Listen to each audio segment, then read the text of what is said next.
Welcome, ladies and gentlemen. Yes, welcome to the Rabbi Daniel Lapin Show, where I, your rabbi, reveal how the world really works. And I do this as a public service because people who do not know how the world really works, well, they pretty much make a mess of their lives. Because if you don't know how the world really works, then there are a whole lot of things you're not going to be able to do. Things having to do with how you relate to other people, how you relate to money, how you relate romantically, in every possible way. Knowing how the world really works is an enormous asset. And that is what we cover on this show. How do you know if you are a prime candidate for the Rabbi Daniel Lapin Show? How would you know if you do need instruction in how the world really works? Well, if you whine about things being unfair, then you do not know how the world really works. I just wouldn't have a clue if not for you. Yes, if it were not for me, you wouldn't have a clue. If you feel everyone has a right to medical care, everyone has a right to housing, or everyone has a right to a job, or everyone has a right to a trampoline or a hamster, well then you do not have a clue. Yes, if not for me, you wouldn't have a clue about how the world really works. If you're a married guy and you feel you no longer need to worry about your personal conduct, you don't have a clue. You don't know how the world really works. If you're a married woman and you feel you no longer need worry about your appearance, you don't know how the world really works. If you're a single guy and you feel that a woman should care about you and not your bank account, you don't know how the world really works. As a matter of fact, I just wouldn't have a clue if not for you. yes, if not for me, you wouldn't have a clue. If you're a single woman and you feel that a guy telling you he loves you, that means something, you don't know how the world really works. You do not have a clue. If your main focus while interviewing for a job are questions that might violate your rights under government law, if that's your main focus when you're trying to get a job, you don't have a clue. You do not know how the world really works. If you're a married guy and you feel that career decisions confronting your wife are her business, and that expressing your opinion or your preference would violate your commitment to feminism, you do not know how the world really works. You don't have a clue. I just wouldn't have a clue if not for you.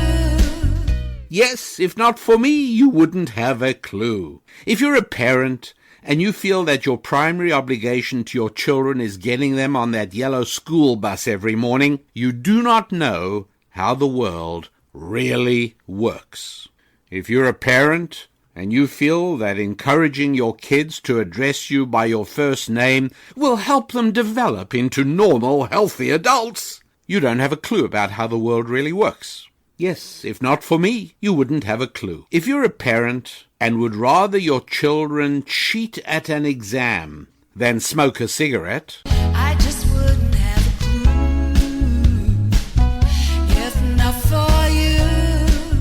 well, yes, you do not have a clue about how the world really works. If you're a parent and you occasionally say to your child, don't tell your mother or don't tell your father, you do not know how the world really works. If you're a single mother or a single father and you expect your child to accept your boyfriend or your girlfriend with warmth and enthusiasm, well, you don't know how the world really works. If it weren't for me, you wouldn't have a clue.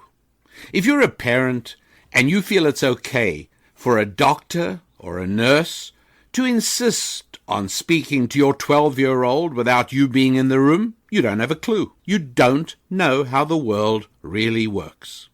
If you're a parent and you feel it's not right to impose your moral values on your children, you do not know how the world really works. Yeah, right, if not for me, you wouldn't have a clue. If you're an engaged guy and you encourage your lady to keep her own name after marriage in the hope that it will show her how wonderfully enlightened you are, you don't have a clue. You do not know how the world really works. If you're a guy who's been dating a girl for 4 years now, confident that it's working out really well for both of you, you do not know how the world really works. I just wouldn't have a clue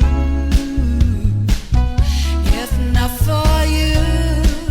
If not for me, you wouldn't have a clue. If you're a young guy and you feel that enjoying your job is more important than how much money you're earning, you do not know how the world really works. You don't have a clue. If you're a married guy who feels your wife ought to be cool with your platonic relationships with ex-girlfriends, or with female work associates for that matter, you do not know how the world really works. If you're a married woman and you feel your first priority is not your husband but your children, you do not have a clue about how the world really works. If you talk your girlfriend into agreeing you won't have any children after you marry, and then you later expect her to happily stick to that agreement, you do not know how the world really works. That's right. If it weren't for me, you wouldn't have a clue. And that, ladies and gentlemen, is what we focus on in this show. Making sure that we all understand with a deep certainty, rooted in every molecule of our consciousness, that we really get how the world really works. And here we go with some letters. Remember, please, that these letters are not chosen necessarily because they are representative, but mostly because I personally found them interesting or meaningful in one way or another. And so here's one that came from Holland. Dear Rabbi Daniel Lappin, Robertson Susan, and the fabulous team behind the scenes. I am your regular and attentive listener, reading client, and a lightweight woman warrior. I have been contemplating of writing to you for some time now. One of the first thoughts that involuntarily appears in my mind after listening to your podcast is, why didn't I know that 20 years ago? My journey started 30 years ago when my family and I, a 12-year-old girl with satin ribbons in her hair and a cheerful smile, embarked on a train to emigrate to Israel. We wanted to live as Jews among our own people, and I remember thinking that we will no longer have to face the ubiquitous bearded profiles of Engels, Marx, and Lenin. Most of all, I was hoping to find God the Creator, because I strongly felt he was the one. While on the job acquiring the language and habits of the Israelis, it became clear that the biblical, traditional heritage and the present life had a painfully sharp division. After finishing school, I was mobilized to the military. Spending my weekends weeping and sleeping, I have never questioned the matter, as it was my civil duty. Now that I listen to your lessons, I finally understand why I felt so crushed during those years, why the guys seemed so strong and united in their camaraderie, while the girls were split in many groups, vociferous and caustic. In my mind, heart, and soul, I yearned for my own family and home, but everyone around suggested and behaved to the contrary. Go work, go study, get a degree, get another degree, which I did. But it was not about to get me a good job, a home, nor happiness. As one wise man said, the more knowledge, the more grief. Somehow I listened to the inner voice and devised my own plan. Times of emissaries with jewelry long gone by, I used the internet and met a nice young man. We have communicated by electronic letters for a while. He used to describe very passionately his work in civil engineering, designing roads and bridges, foundations, reinforced concrete, and a kind of uniform, a safety helmet, and large neon yellow jackets and sturdy boots being part of the vocabulary, doubled with his 2.04 meters height, which is nearly 6.7 feet. Yikes. He was the only one standing head and shoulders above the other guys, and whenever he said he would call, he kept his word. It was within 1 week after we met in person that he introduced me to his parents. How should I address them? I asked, looking up from my 1.52 meter, less than 5 foot height. Mom and Dad, he replied cordially. Not long afterwards, I was given the best Hanukkah present a girl can wish, the keys to his house that became our home. A far journey from the Soviet Union where I grew up. Dear Rabbi, your lessons are confronting and comforting, enlightening and empowering, liberating but urgent, and imperative of taking responsibility. Endowed with and grateful for those gems of wisdom from the past, I am beaming like that young girl on the way to the promised land, looking forward to a greater future together with my husband and our son. With a deep bow, and she provides her name, and she says originally from Kishinev in Moldavia, then from Netanya in Israel, and now from Delft in the Netherlands. And that was a letter that I found quite charming. Here is one from a listener in Ghana, and the background to this is that a co-worker of this gentleman asked me whether I would be able to sign a copy of Thou Shalt Prosper, the 10 Commandments for Making Money, and put a personalized message in for his boss. And he arranged all the logistics to make it happen, and I did do that. And then I got a letter back from the boss. Dear Rabbi, candidly, I don't know where to start from, but I was really astonished when blank, the name of the co-worker, presented the gift to me, and I started crying. I'm still short of words, but may God bless you and your family for the lives of many that you have touched and continue touching. Blank, the name of that person, was the first to introduce me to your book, and my life turned around with the in-depth knowledge and understanding of ancient Jewish wisdom. I am a Muslim married to a Christian wife for the past 25 years, and the greatest gift God has ever given me in the 50 years of my life is my precious wife, and we both listen to your podcast when driving together, and we have a copy of your book too. Please help me say big thanks to blank and his family, namely the person who arranged all this.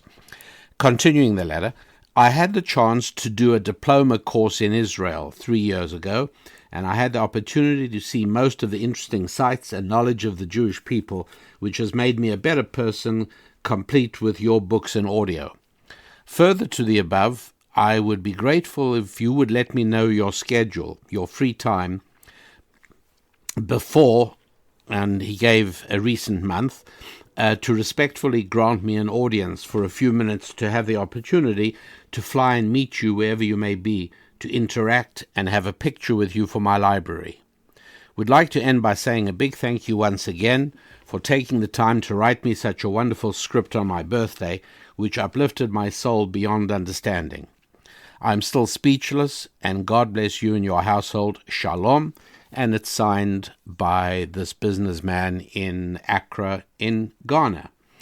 And the sequel to that is that while I wasn't sure that I fully understood his request that I give him some scheduled time, I nonetheless did. I gave him a couple of times, and he then asked whether he could select one of those times, and he would fly to the United States to meet with me. And sure enough, that's exactly what he did. He and his wife showed up at the appointed time to meet Susan Lappin and me, and we spent a couple of hours together, which I felt was reasonable considering he had flown all the way from Accra in Ghana for a meeting. And so we had a very, very interesting time.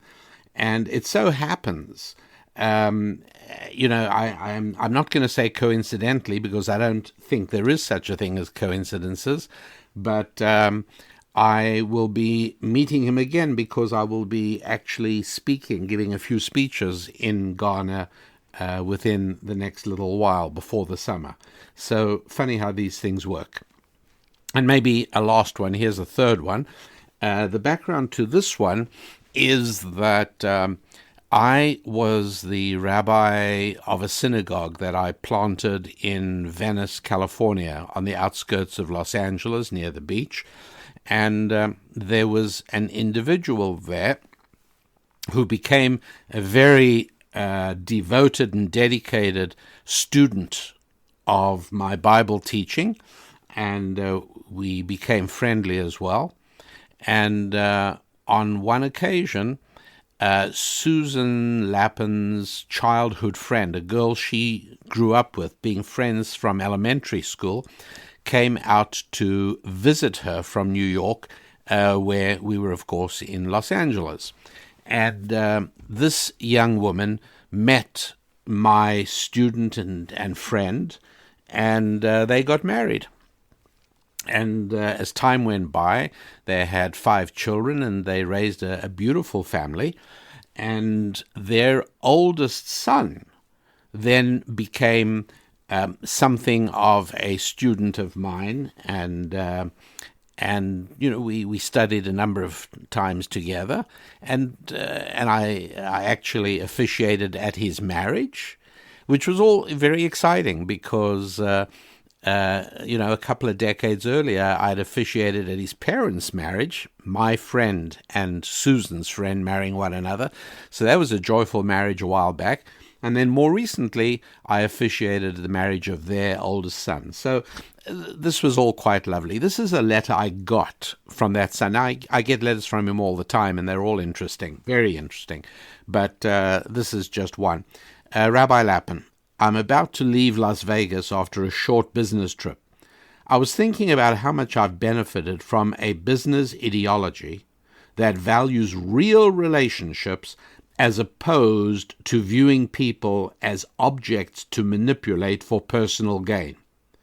It's not only helped my business, but maybe more importantly, it's given me a feeling of mission and a sense of fulfillment while making new connections and deepening existing ones. It's ingratiated me to others who prefer to work with me instead of my competitors, who might offer them more money for the same thing. It's a perspective that I've learned mostly through you, sometimes directly, and sometimes through my father, who learnt it from you in the first place. I'm very grateful, and it's signed Ellie.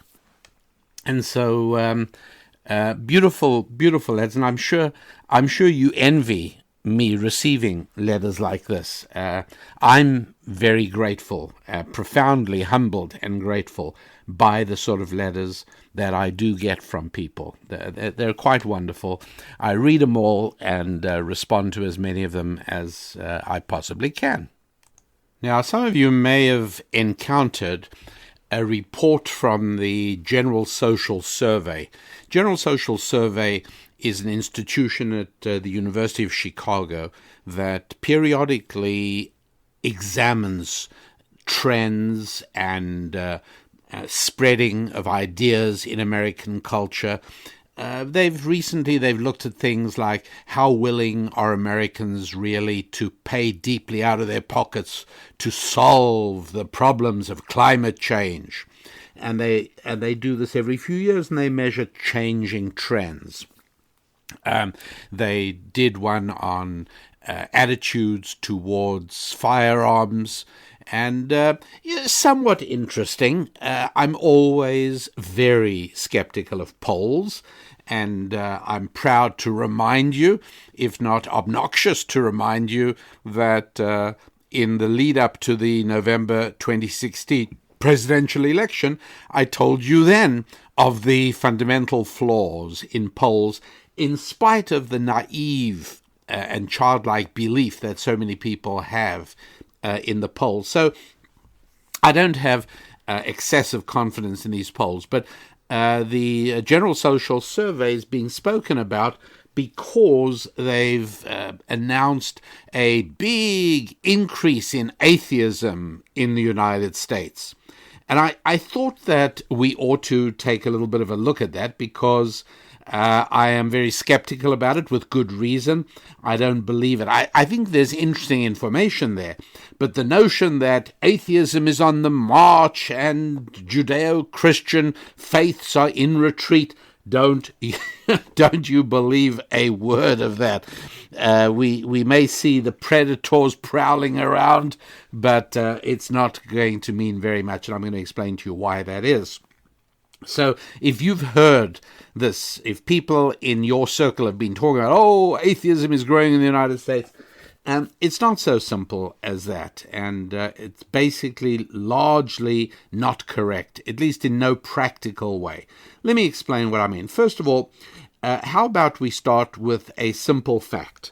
50 years ago, 1969, now I hadn't yet come to the United States, but 50 years ago, the journey, you could fly from New York to LA, and by the way, you can check the schedule. What I'm telling you now is not an approximation, it's an exact.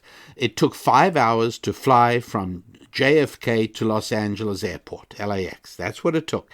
And I wasn't here until the mid-70s, or after that. I arrived as a young guy. But I traveled between New York and LA very often, and yeah, it was a 5-hour flight. But I'm talking about 69 because I just like looking at a slice of 50 years. It did take 5 hours exactly from Kennedy Airport to landing in Los Angeles. Gate to gate, by the way. Also, you could jump on a shuttle between Washington, D.C. and New York. It was a very popular flight, as you can imagine, and that was a scheduled flight of 45 minutes. Okay, I want you to remember those figures. Across the country, New York to Los Angeles, 5 hours, and Washington, D.C. to New York, or the other direction, 45 minutes, gate to gate. Okay, now check airline schedules right now, today, and check to see the flight time for New York to Los Angeles. You will find that it's always 6 hours or longer. How's about flying between Washington and New York? Well, it's now 75 minutes, an hour and 15 minutes or longer. What is the explanation for that? Do you think those airports have moved further apart from one another? Do you think global warming, heat causes things to expand? Do you think the global warming has caused the surface of the United States to expand dramatically? And therefore, it's pushed the coasts further apart. And therefore, flying between New York... All right, I'm talking nonsense, right? So, what is this? Why is it that it now takes an hour and 15 minutes to fly New York to Washington when it used to take 3/4 of an hour? And why is it now takes 6 hours and a bit to fly between New York and Los Angeles, whereas it used to take exactly 5 hours? Answer: planes traveling more slowly? No, not really. No. What is taking place there is something that people who travel a lot know, it's called schedule creep. Schedule creep, or sometimes they call it padding. What is it? What happened is that at a certain point, I don't remember the exact date, what happened is that the federal government got involved in measuring the punctuality of airlines. And what happened is that the Department of Transportation started publishing an air travel consumer report, and airlines used to be rated on their punctuality. And the punctuality was based on how well they kept to their published schedule. Well, I think you see the answer, right? Airlines discovered that when all things were equal, passengers chose airlines based on punctuality. After price and things like that were taken care of, after that they looked at the airline's government reputation for punctuality. So airlines reacted completely rationally, right? Whenever the government gets involved, whenever the government interferes in commerce, the market responds rationally. So what did the airlines do? Well, they just changed the schedule. They now made the New York-Los Angeles flight 6.25 hours, and that way, if the plane flight was delayed and it got in after, it got in 5 hours and 45 minutes, the pilot came on the PA when you landed and said, "We just want to thank you for flying with Delta, and we've got you here 20 minutes ahead of schedule." Whoa, applause, everything's wonderful. Yeah, they changed the schedule. They padded the schedule to allow that. So this way, if there's a late departure, even if it's an hour late, they can still actually get into destination. AO, meaning exactly on time in airline talk. And so you've got to be careful. In other words, you just got to be alert. You've got to ask yourself questions. Who has to gain? Where does this come from? Follow the money. What is the politics? You always just have to look, because President Trump is right. Fake news, well, that's the reality, and it's been that way for a long time. So you got to look and see. You hear that airlines are running at a high rate of punctuality at the moment. Yeah, they are, because they padded the schedule. They were right in noting that most people would pay no attention. Most people wouldn't even remember that the cross-country flight used to be 5 hours and it's now 6.25 hours. Nobody pays attention to that. They look at the schedule. We got in on time. Great, terrific. That's how it works. Another example. Retail, brick and mortar retail deteriorating, right? Bed, Bath and Beyond closing a bunch of stores. This chain closing a bunch of stores. Most of the stores they're closing are in shopping malls. Well, yeah, because shopping malls are becoming empty. And this is all because of the internet and online shopping. Now, I don't doubt for a moment that the online shopping trend and Amazon, obviously these are factors. But there's another factor as well. And this factor is very real. It's, again, one that is not publicized. You have to dig for it. And if you think about it for a few minutes, you'll realize why they don't talk about it. But what this factor is teenagers, they call them youths, rowdy misbehavior at malls. Well, that's putting it very mildly. Now, as I say, you can Google this, you can search for it in other ways, and you will discover that, yes, there is a great deal of fighting, and it's teenage rowdyism. No, fighting, innocent bystanders getting robbed, store windows being broken, and police make arrests, and guess what? They're juveniles. They get charged as juveniles and then handed over to their parents at the end of the procedure. Nothing happens. This is a terrible disease throughout the country that has made malls empty of customers. That's one of the main reasons the malls are closing. It's as simple as that. It's not that Amazon's had no effect. Of course, it's had a huge effect. But malls that manage to keep their environments pleasing and pleasant for people with a few dollars in their pocket who are coming to shop are doing fine. And I can tell you a few of these. One of these is Bellevue Square in the state of Washington, across the lake from Seattle. I think the writing may be on the wall for them too, but by and large, they've managed to keep it a very pleasant experience. And they're doing fine. That mall's doing just fine. The problem is where malls have not been able to find a way to prevent rowdy young hooligans from making the mall the place where a hard-working American family says, you know what, let's go somewhere else. It's Saturday evening. It's true the mall is open for another hour or two. It's Friday evening. The mall's still open for 2 hours, whatever it is. And people say, nah, you know what? Why do that? There's every possibility we're going to find ourselves in the middle of a miniature riot, and it's just going to be downright unpleasant. So there again, the conventional wisdom that you hear all the time, oh, it's because of the internet, it's because of Amazon, the malls are shutting down. Actually, that's only half the story.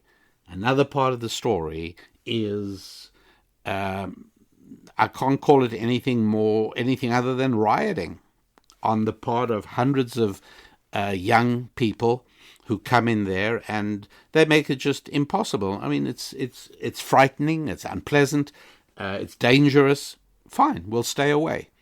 And that's exactly what happens. So goodbye malls, and there's a very good and straightforward reason for that. It's something that we should understand. And so it is in all areas. We need to get a handle in understanding just what is really going on. And similarly with the report on atheism. Now, some of you may not know that this podcast can be heard on YouTube as well as, SoundCloud, and of course, Glenn Beck's The Blaze, and on Libsyn. There are a lot of places you can hear this particular show. iTunes, obviously. And on YouTube, there tends to be a regular commenting going on. And so almost every podcast that goes up, of these shows that goes up on YouTube, elicits half a dozen or maybe more comments. And as you'll know, if you use that particular platform, you'll know that I pretty much respond to all of them. Certainly the majority of them. One I haven't responded to, but should, is somebody who commented on the most recent one. A guy called Christopher wrote, "I don't get tired of you telling me your website. Matter of fact, it's getting to the point where I'm going to be ordering a product from it." So God bless you, Christopher. You stand as a shining beacon of the free enterprise system, the system of free interchange of labor. That is what makes everything work so well in a free economy. And so, with no apologies, caveats, or warnings, the website is rabbidaniellapin.com, www.rabbidaniellapin.com. And if you scurry over to the store section of the website, you will be able to find there a very interesting audio product which you can download at a special price right now for listeners of this show. It's called Let Me Go: How to Overcome Life's Challenges and Escape Your Own Egypt. Again, if you have anything in the way of slightly exotic tastes in coffee, well then when you go in to an unnamed national chain of coffee stores, you spend the same amount on your beverage as you would spend on acquiring the audio download of Let Me Go: How to Overcome Life's Challenges and Escape Your Own Egypt. It's one of my favorite resources. I loved creating it for you, and I particularly like the cover because it says "Let my people go," and then the words "my people" are are scratched out and substituted the word "me." So the real title of it is "Let Me Go," and the idea, of course, is that the Book of Exodus.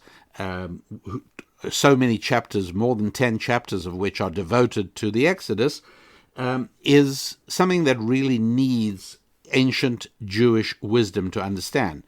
Because if you think about it, the way I would have written that book, and I'm sure you're the same, I would have said, here are the 10 plagues, and there was a slavery and oppression in Egypt. God took the Israelites out of Egypt, and for those of you who don't have a very exciting life, you can go into all the details of how they got out in an appendix at the back of this volume.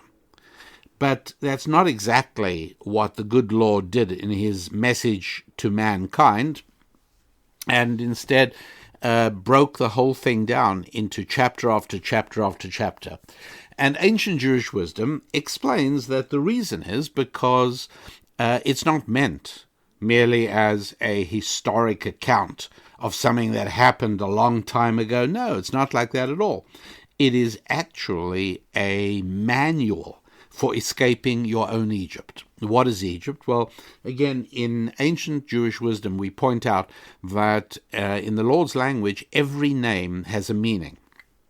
Right? It's not like in the names we're accustomed to using in English or in German. Brunhilde is a name. Frederick is a name. Jennifer is a name. But in Hebrew, every name means something. Egypt isn't just a place like Egypt, but the name actually means something. And it's something that afflicts you, and it afflicts me. It afflicts absolutely everyone we know. In other words, we are all in the situation of being in our own Egypt. How do you get out of it? Well, first of all, what's it doing to you? How can you recognize it? And how do you get out? And then you discover the true meaning of those 10 chapters in Exodus. This, by the way, is regardless of whether you are a Bible-believing Jew or Christian, or whether you're not. Maybe you even think of yourself as an atheist. Regardless, here is a book called the Bible, 10 of whose chapters in the section known as Exodus have played an incredibly effective role in allowing Jews to escape some of the problems that afflict all of us going through our day-to-day living, allowing us to transcend beyond those problems and achieve the success that we've been awaiting, which is exemplified in Exodus by essentially the promised land. So if you have any interest in exploring this aspect of the book of Exodus, how it serves as a guidebook, a step-by-step strategy manual for getting out of your Egypt into your promised land, that's what this program is all about. I think you're going to love it. And as I say, the investment is frankly insignificant for value that could be huge depending on how reliably you apply it in your life. Okay, so I've spoken a little bit about how you've got to be very careful with news items. And one of the news items that popped out and was made much of in recent times has been, the general social survey showing a rise in atheism, religions in retreat, the atheists are on the march. All right, none of that is true.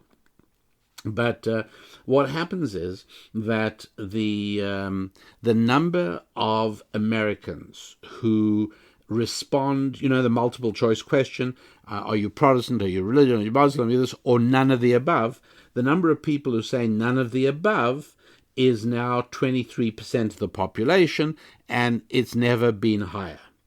So the jump from there to the idea that, oh, atheism's on the rise, as you can see, is not quite as simple as it would appear.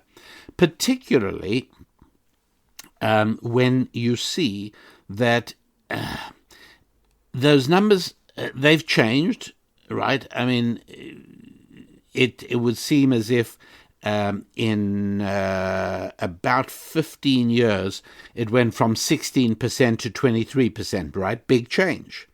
But again, you've got to see the things in the full context. In the same way to just say, oh, airlines have improved their punctuality enormously in the last 10 years. Well, yeah, because they padded the schedules. Or internet and Amazon is killing shopping malls. Well, it's hurting them, yeah, but what's killing them is out of control young Americans who have, well, what's there to say? I mean, they're causing untold havoc, but that's not part of the news. You don't hear about that. And so similarly, there are aspects of this that one doesn't hear about. For instance, let me give you an example. If we asked somebody, or let's imagine we did a poll in 1958 about how do you feel about homosexuals marrying each other? And you look at that poll in 1955, shall we say, or 58, and then you ask that same question in a poll now. Like, whoa, you got to look at this. Look at the increase. Oh, America's become such a more tolerant country. Oh, this is incredible. So many more people. Now, I don't have such a poll comparison in front of me, but as a thought experiment, you'd have no trouble seeing that in 1958, a very large number of Americans would be unhappy with the idea of homosexual marriage. And in 2019, a very large number of Americans would be okay with it. What's changed?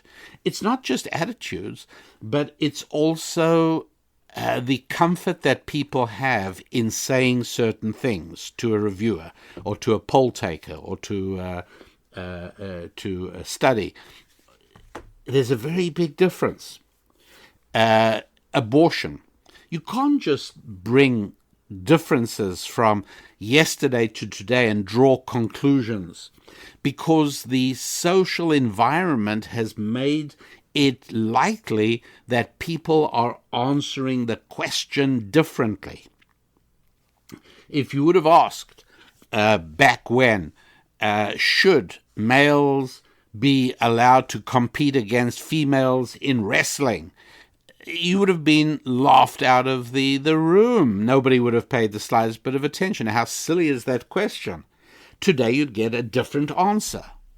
So it doesn't just mean that attitudes are changing and that people are now different.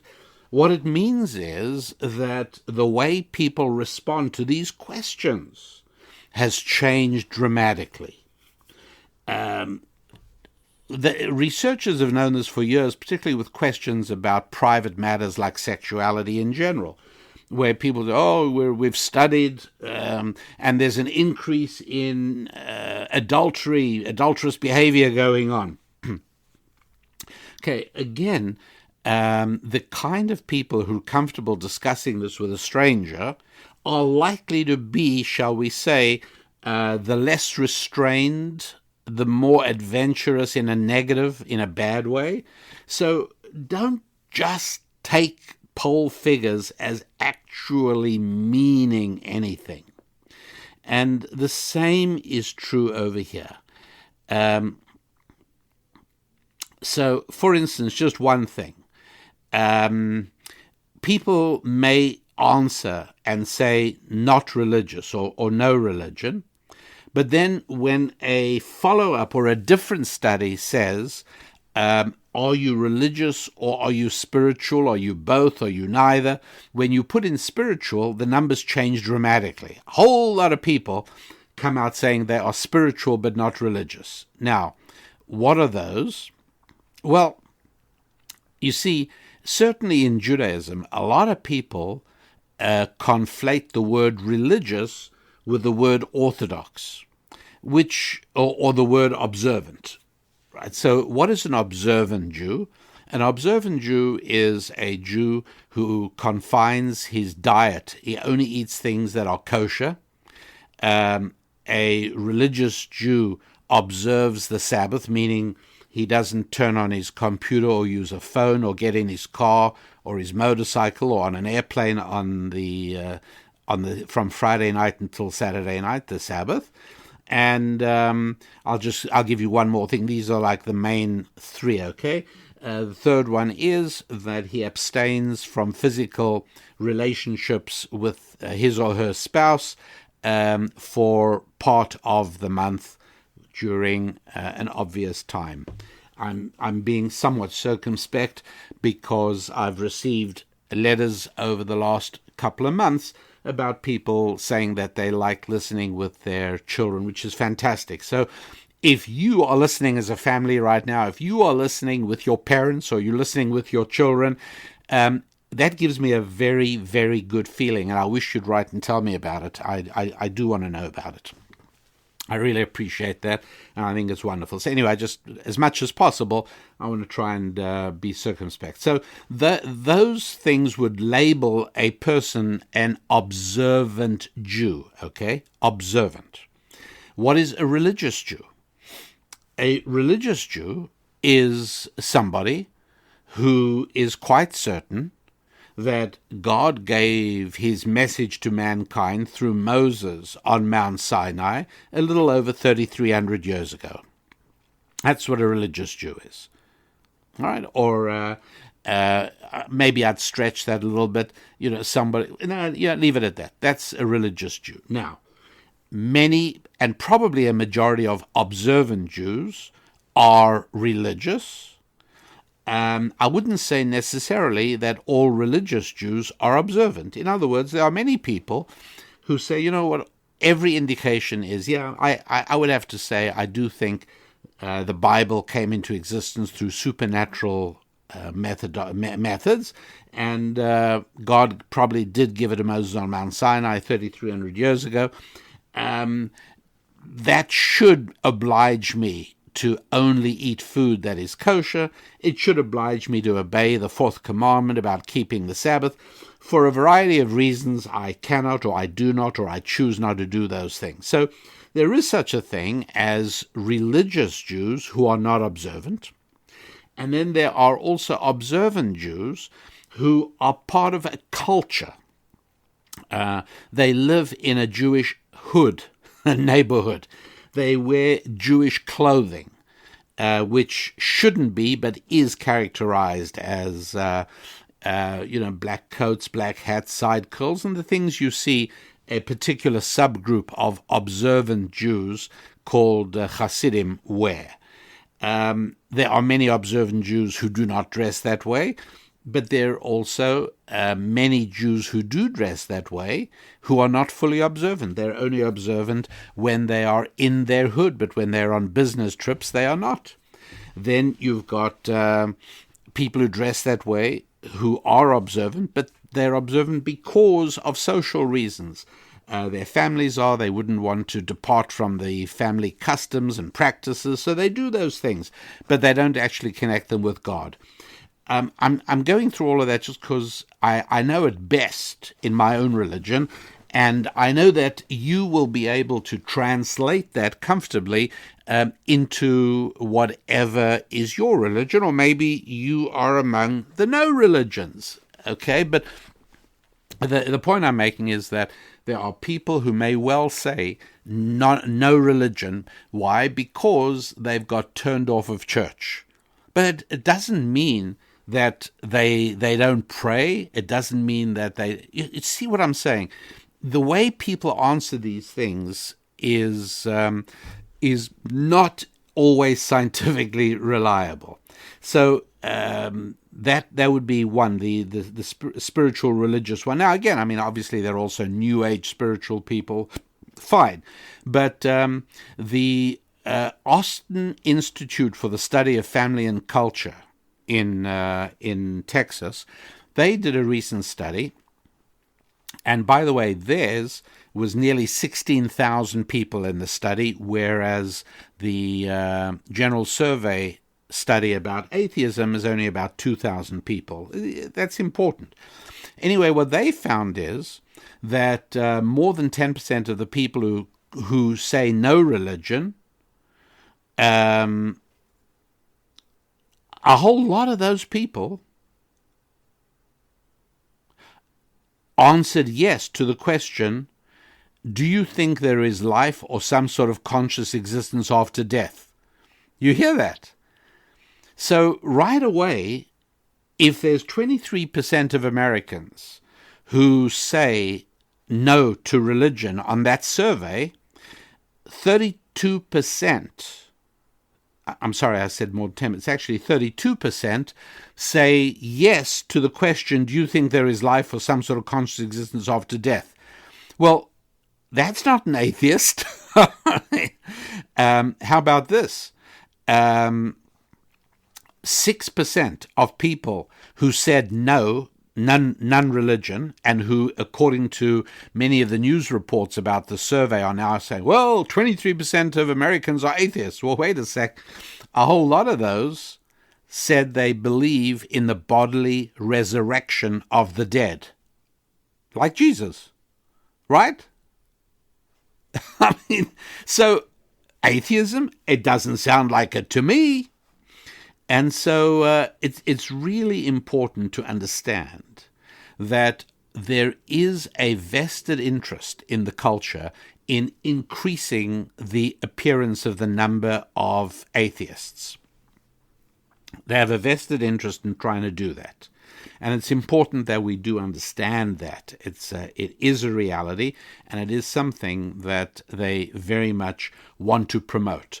In the same way that the culture wants to promote the idea that marriage is on the rocks. And I'm sure you've all heard the completely fallacious figures that 1 in 2 marriages are going to end in divorce. It's simply not true. Right? It's a fake number. I know how it was arrived at, but it's fake.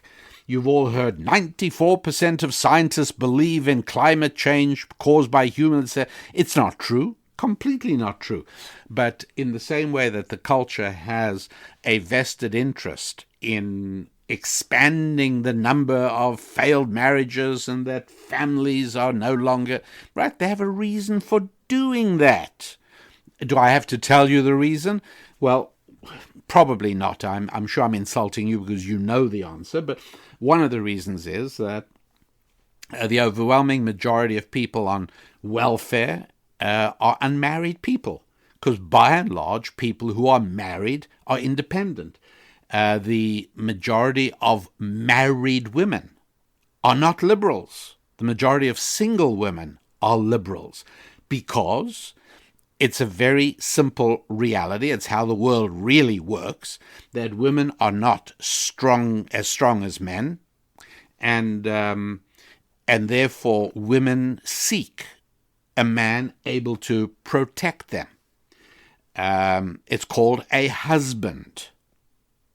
Single women turn to the government to protect them. They think of 911. Dialing an emergency number on their phone is the equivalent to a husband. But that means you turn to government. A woman who is expecting a child or nursing a child is not able to work as effectively as she was at the time when she was not pregnant. And so at a time like that, having a husband to support her is fantastic. That's part of the way the world is supposed to work. But if a woman doesn't, then she turns to the government to support her.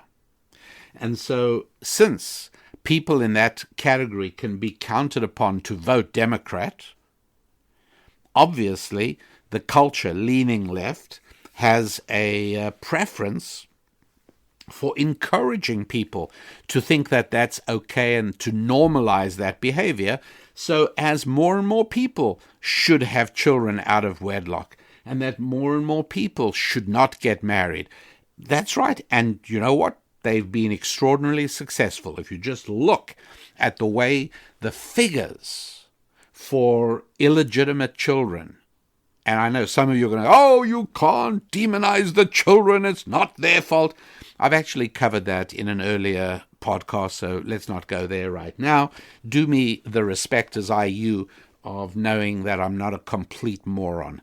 I may not be the smartest crayon in the box, but a moron I'm not. I'm not when I know full well the cultural norms against calling it illegitimate, but there's a reason I still say illegitimate births, the misery, the poverty, the unhappiness caused. Yeah, I think illegitimate is actually just a fine word for that.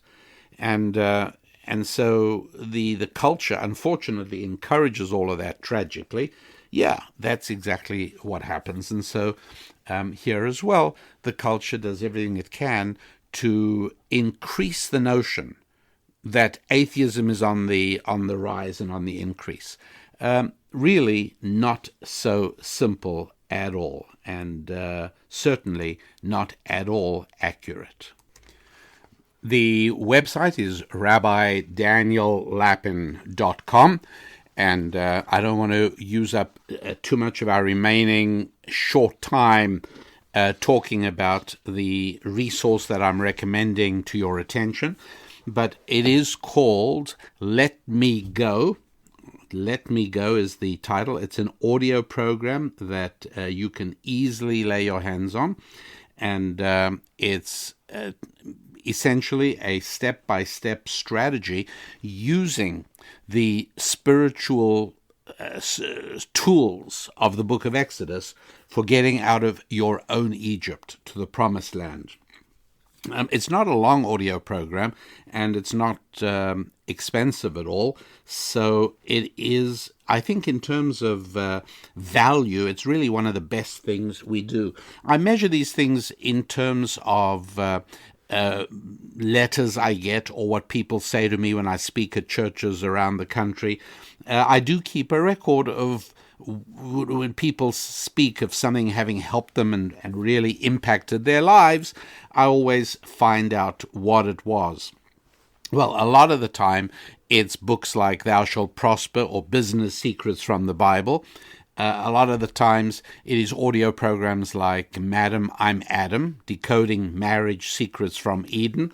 And a lot of the time, it's the program Let Me Go, how to escape your own Egypt. At any rate, that is at www.rabbidaniellapin.com. And I would love for you to have a chance to hear that, ideally with someone in your family who could also benefit from it. All of that at rabbidaniellapin.com. Also, a place to make sure you are on our mailing list. Also, a place to ask a question. There's an Ask the Rabbi page. And you can also catch up on some of the really beguiling columns we've got there of Thought Tools, Susan's Musings, Ask the Rabbi columns, and a whole lot else as well. So we love having visitors to the site. We love hearing from you. Again, you can click on the Contact Us and shoot us an email. All of that at www.rabbidaniellapin.com. So do make that one of the stops on your internet meanderings. And the reason I consider it important to debunk the popular misconception of atheism growing like a wildfire in America, burning away the overgrown underbrush of old religions. Sorry, folks, that's not exactly happening. Judeo-Christian traditional belief in America is very active, very strong, very real. And it's just as well. Again, I'm not an evangelist. I'm really happy with people making whatever decisions they want to make about their own lives. All I ask is that you should be well informed, that you should know how the world really works. That's all I really care about. And for that, it is worthwhile, I think, being aware that as there has been a decline in religious connection in America, there has been a decline like that. At the same time, let's also recognize that social ills have exploded, right? Again, there are different ways of counting these numbers, but however you count them, these are very high numbers. 20% of Americans suffer from an anxiety disorder. And again, these polls and these figures are also subject to the same kind of analysis I suggested earlier. But nonetheless, they are real in the same way that if the study shows 23% of Americans are atheists, well, it doesn't really show that. It says that 23% answered no religion to the question of choosing which religion. It nonetheless does reflect a secularizing in society. That has been happening. Anyone with eyes in their head knows that. And in the same way, anybody with eyes in their head knows that there's been a growth in the number of people, the percentage of the population suffering from some of the more common mental illnesses. We know that. 1 in 6 Americans takes antidepressant drugs. I mean, that's unbelievable. It's a huge increase over 15 years ago when I looked at that figure as well. Younger Americans have shown the biggest climb in mental treatment. Around all Americans, about 30%. The diagnoses of depression have gone up about 30%. But if you look at millennials, it's up 47%. Again, I look at the figures with a little skepticism, but there's some indication there. It's not exactly as they're saying, but it is a reflection of something that is disturbing. At the moment, I'm not proving that is the result of the secularizing of America. It is a correlation. Is it causation? That really is for you to decide for yourself if this is something that interests you. I think that there is a link. That's my own personal view. Why do I think there is a link? Well, because there are non-religious social scientists and psychologists who have attested to the fact that people who do attend religious services on a regular basis are much more likely to do all kinds of good things, like describe themselves as happy and survive heart attacks and all kinds of things like that. And so there seems to be enough reason to suppose that happiness is a very necessary part of the human condition. In my worldview, I take that as a given because in the 5 books of Moses, more than once there is a divine commandment to be happy. Now, I think I've told you the story that when my mother told me that when I was about 11 years old, I said, "Oh, I should be happy." And she said, "That's what I'm trying to tell you." And I said, "Well, buy me a motorcycle." And zap, boy, did I get 4 fingers across my cheek. I walked around with finger marks on my cheek for the rest of the day. And she explained that she's not responsible for my happiness. I was. And that it was something I had to do. Well, okay, fine. One of the things we know is that 2 things that produce huge amounts of happiness are earning money, not getting money for free, earning money and having very good and close relationships with both friends and family. Spouse being a huge factor there as well. And so religion helps those areas. And again, that's a large part of the work I do, a lot of the teaching I do, and that's one of the reasons that the coaching I do is for clients specifically in those areas. I call them the 4 areas and how they intersect. right? Friendship, faith, finance, and family. The intersection of those four areas, how they all interplay with one another, those are the areas in the lives of my clients that I do coaching for. I don't do coaching in gardening. I don't do coaching in long distance running. I don't do coaching in auto repair, although I'd love to. But that's because these things are the things that are most powerfully relevant to us being happy. And being happy is very much tied to being healthy. And so I see religion, Judeo-Christian faith, lying at the core of many of these things.